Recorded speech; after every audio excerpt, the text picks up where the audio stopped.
So with this we are going to understand what is heat, and more specifically we will understand what is heat transfer. So first of all, heat is a form of energy, and second, more importantly, it is energy in transit. So it is a form of energy which is in transit. Transit means it is moving. How does it move? What makes it move? We'll go on understanding that a bit later.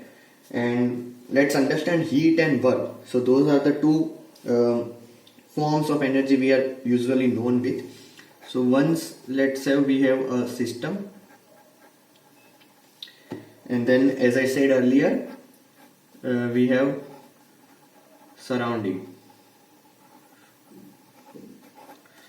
Fine. And the system and surrounding can interact in two ways. So which are these two ways?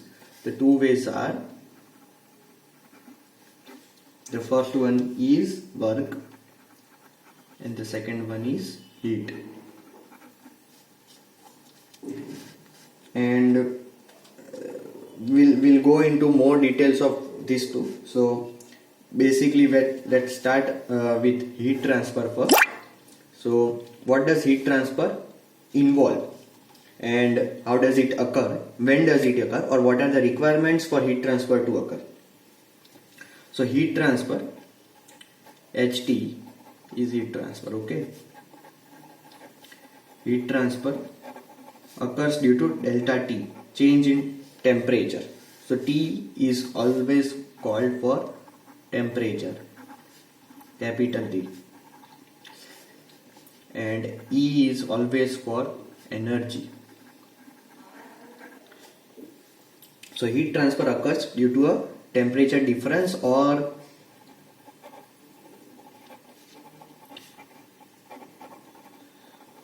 someone says that temperature gradient.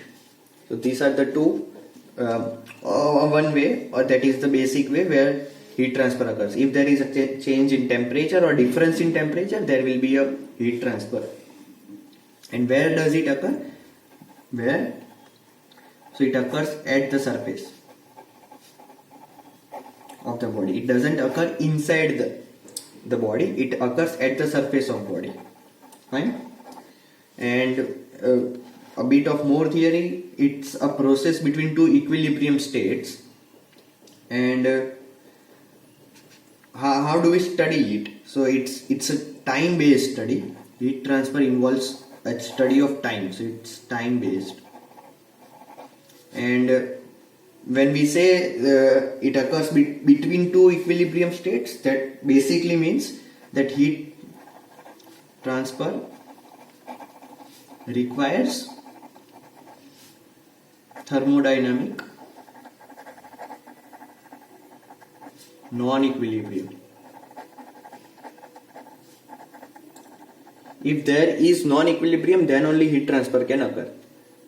That means non-equilibrium means there is a difference in temperature. If the temperature is constant or same throughout the body or throughout all the system and surrounding, there is no temperature difference. That means there will be no transfer of heat. But if there is a difference, that means there is non-equilibrium, then only there will be a heat transfer which can occur. So studying heat transfer basically requires us the knowledge of thermodynamics and its laws. So there were four basic laws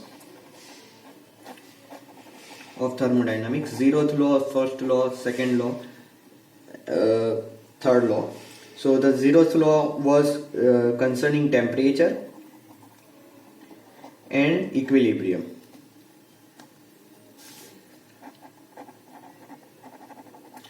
And the first law was regarding conservation of energy. Second, third law involves some more complex things. Third law involved entropy and all. So we'll not go into those things. It will come as and when we go ahead. So this is the basic. In the next video, we'll understand some more basic differences of thermodynamics versus heat transfer, right? That was a basic confusion that may remain when we are studying heat transfer and thermodynamics. So we'll clear this thing before moving into more details.